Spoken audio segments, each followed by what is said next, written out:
સૂત્રાપાડાના ધામળેજમાં આવેલું અદ્ભુત પ્રાચીન નળેશ્વર મહાદેવનું ગુફા મંદિર, જ્યાં રાજા નળ દમયંતી અને મહાભારત પાંડવોના વખતનું પૌરાણિક સ્થાપ્ય એક નહીં પણ બે નંદી કરે છે. રક્ષા, ખારા દરિયાકાંઠે મીઠા પાણી નો કૂવો અને ભૂગર્ભ શિવલિંગ. જાણો ધામળેજના પૌરાણિક નળેશ્વર મહાદેવનો ઇતિહાસ. પૌરાણિક ઇતિહાસ અને દંતકથા. રાજા નળ અને દમયંતી સાથે સંબંધ. નળ દમયંતીની પૂર્વજન્મ વનવાસ ભૂમિ, લોકવાયકા અને પૌરાણિક કથાઓ મુજબ આ સ્થળ નિષદ દેશના રાજા નળ અને રાણી દમયંતીના સંગાત સાથે જોડાયેલું છે. વનવાસ દરમિયાન અથવા પૂર્વજન્મની સ્મૃતિઓ સાથે આ વિસ્તારનો ઉલ્લેખ મળે છે. નળેશ્વર નામકરણ.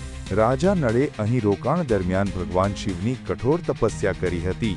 તેમની ભક્તિથી પ્રસન્ન થઈને પ્રગટ થયેલા શિવલિંગની તેમણે સ્થાપના કરી, જેથી આ ધામ નળેશ્વર મહાદેવ તરીકે ઓળખાયું. અદ્ભુત સ્થાપત્ય અને ગુફા મંદિરની વિશેષતાઓ. ભૂગર્ભ ગુફા મંદિર. નળેશ્વર મહાદેવનું ગર્ભગૃહ જમીન ઉપર નથી, પણ જમીનની અંદર ઊંડી ગુફા ભોંયરા સ્વરૂપે કંડારેલું છે. દર્શનાર્થીઓએ સીડીઓ ઉતરીને નીચાણવાળા ભોંયરામાં જઈને શિવલિંગના દર્શન કરવા પડે છે. બે નંદીની સ્થાપના. સામાન્ય રીતે દેશના મોટા ભાગના શિવ મંદિરોમાં શિવલિંગ સામે એક જ નંદી હોય છે, પરંતુ અહીં ગર્ભગૃહમાં બે નંદી પ્રસ્થાપિત થયેલા છે, જે આ પ્રાચીન મંદિરની વિરળ વિશેષતા છે. મીઠા પાણીનો પ્રાકૃતિક કૂવો.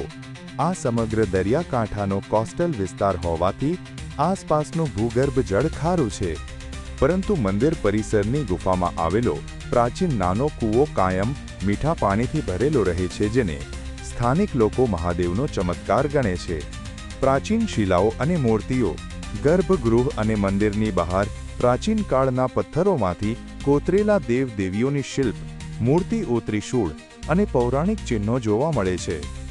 ધાર્મિક અને ભૌગોલિક મહત્વ. સૌરાષ્ટ્રનો દિવ્ય શૈવ બેલ્ટ. ગીર સોમનાથનો સમગ્ર કાંઠાળ વિસ્તાર. સોમનાથ સૂત્રાપાડા ધામળેજ મૂળ દ્વારકા અનાદિકાળથી શિવ ઉપાસનાનું કેન્દ્ર રહ્યો છે.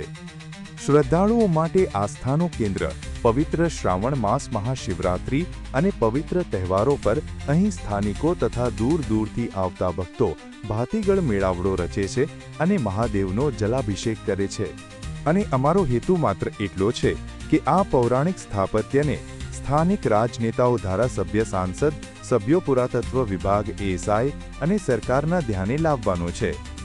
કારણ કે સોમનાથ જ્યોતિર્લિંગથી માત્ર 45મી 50 કિલોમીટરના અંતે આવેલું આ પૌરાણિક મંદિરનો જો ખરેખર વિકાસ કરવામાં આવે તો ટુરિઝમને એક નવું પૌરાણિક સ્થળ જાણવા મળશે અને ગુજરાત અને સ્થાનિક લેવલે પણ વિકાસ થઈ શકે છે. પ્રફુલ્લ કામલિયાની 24 news Gir Somnath. Daily news update માટે NEED24 ને સબસ્ક્રાઇબ કરો.